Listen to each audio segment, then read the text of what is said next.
Story of cousin brother Aarav.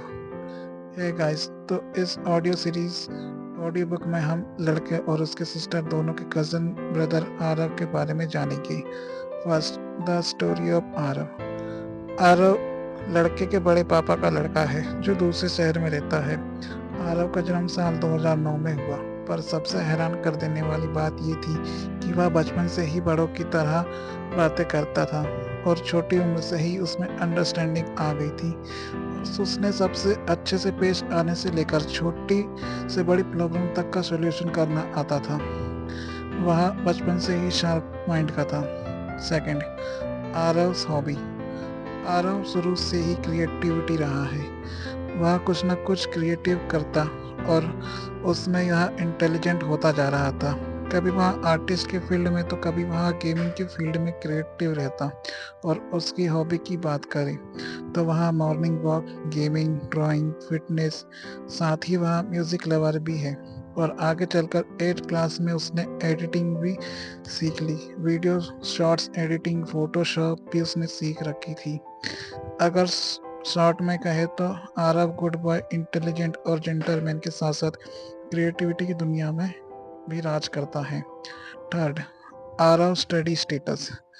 वैसे तो शुरू से ही आरव क्रिएटिव रहा है और वहाँ जो उसकी हॉबी में बताई गई है उन चीज़ों में उसका इंटरेस्ट अधिक रहा है। बावजूद इसके उसका स्टडी स्टेटस शानदार रहा है।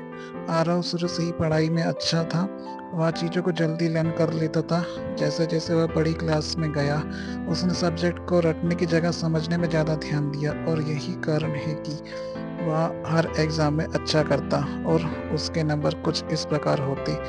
अगर उसका पेपर 100 नंबर का होता तो सारे सब्जेक्ट के हिसाब से उसे हिंदी में 91, इंग्लिश में 89, साइंस में 70, सोशल साइंस में 95, मैथ्स में 81 और संस्कृत में 90। जितना समय आरव क्रिएटिविटी में देता और उसमें से जो समय बच जाता वह समय वह अपनी स्टडी में देता।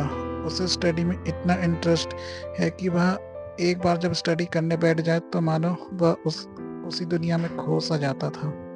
Fourth, Aarav future goal. Aarav का सपना है कि वह फ्यूचर में एक अच्छा फैशन डिजाइनर बने जिससे कि वह उसमें कैरियर बनाने में सक्सेसफुल हो। और उसका यह फैशन डिजाइनर बनने का सपना उसे एक सक्सेसफुल इंसान बना देगा, क्योंकि आज की डेट में फैशन डिजाइनर की बहुत डिमांड है और इसमें स्कोप भी बहुत है। Fifth, Aarav social media earning.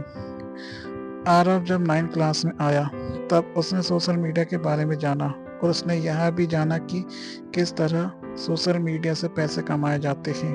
तो उसने एक सही स्ट्रेटजी के साथ सोशल मीडिया में कदम रखा।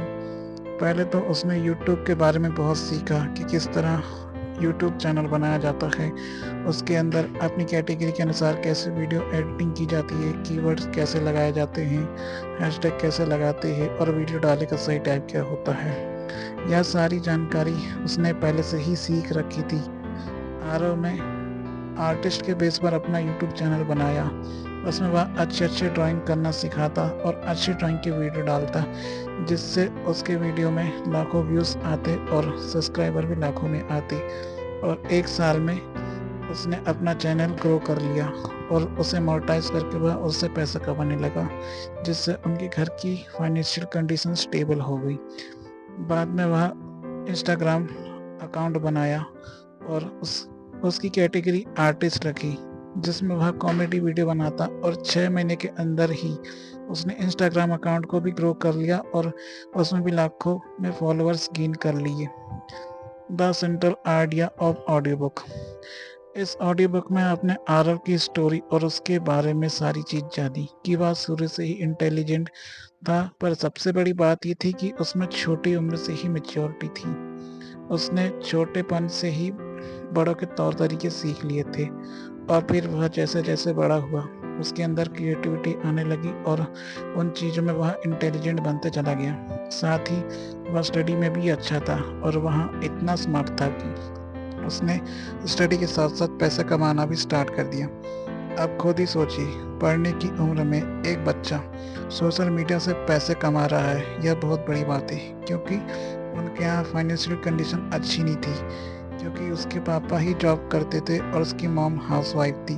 और आगे चलकर एक फैशन डिजाइनर में अपना करियर बनाना चाहेगा आरव, जिससे कि वह अपनी आगे की लाइफ क्रिएटिविटी में स्पेंड कर सके और एक सक्सेसफुल इंसान बन जाए। और आपने एक चीज़ नोटिस की होगी कि आरव की जो हॉबी है, उसकी कुछ हॉबी लड़के की सिस्टर से मैच करती है, और शायद ही लड़के की सिस्टर आरव की हॉबी की वजह से उससे इंगेज हो गई। और यहाँ भी सिमिलैरिटी की अगर बात करें तो लड़के की दीदा का इंस्टाग्राम अकाउंट, जिसमें वह डांसिंग रील सॉन्ग पर रील बनाती है, और उसकी कैटेगरी भी आर्टिस्ट है। और इस दौरान लड़के के सिस्टर और आरव ने कई बार एक दूसरे के साथ कोलैबोरेशन भी किया। सबसे ज़रूरी सवाल यह है कि आरव वह अपने घर में इकलौता है, उसका कोई भाई था? इसका कोई जवाब है नहीं। आरव अपने घर में इकलौता है, उसका कोई भाई या बहन नहीं है। आरव शुरू से ही अकेला है। इस बात से आरव बहुत दुखी होता, और उसका दुख उसके मम्मी पापा से नहीं देखा जाता। तो वहाँ लड़के के मम्मी पापा को यह बात बताते, और लड़के के मम्मी पापा भी उससे रिलेट कर पाते। और शायद यही कारण है कि लड़के की सिस्टर को आरव की देखभाल करनी पड़ती है और उसके साथ अधिक टाइम स्पेंड करना पड़ता है, ताकि उसे अपने भाई बहन की कमी महसूस न हो। और शायद यही कारण है कि लड़के की सिस्टर अपने भाई से ज़्यादा अपने कजन भाई आरव को प्यार करती है। और देखा जाए तो इसमें कोई गलत बात नहीं है, क्योंकि आरव लड़के से छोटा है, इसलिए उसकी देखभाल, परवरिश और उसकी भाई बहन की कमी को पूरा करना पड़ता है। और इस दौरान अगर लड़के की सिस्टर आरव को ज़्यादा प्यार देती है तो इसमें कोई गलत बात नहीं है, क्योंकि आरव छोटा है और उसे प्यार की सबसे ज़्यादा आवश्यकता है। और रही बात लड़के की, तो वह उससे बड़ा है, तो उसे इस चीज़ में समझदारी होना चाहिए कि मेरी सिस्टर अगर उससे मुझसे ज़्यादा प्यार कर रही है तो यह उसके लिए ज़रूरी है। लेकिन अफसोस की बात है कि लड़का बिल्कुल इसके उल्टा है। जब भी लड़के की सिस्टर आरव को प्यार करती तो वह उसके लिए रोने लगता कि मुझे भी प्यार करो। आप ही सोच कर देखिए, अगर एक समझदार लड़का ऐसी हरकतें करे तो कैसा लगेगा। और ऐसे लड़के को तो शर्म से डूब जाना चाहिए। आशा करते हैं कि इस ऑडियो बुक में हमने आपको आरव से रिलेटेड सारी जानकारी और उसकी सारी स्टोरी बताई। फिर मुलाकात होगी अगली ऑडियो बुक में, तब तक के लिए धन्यवाद।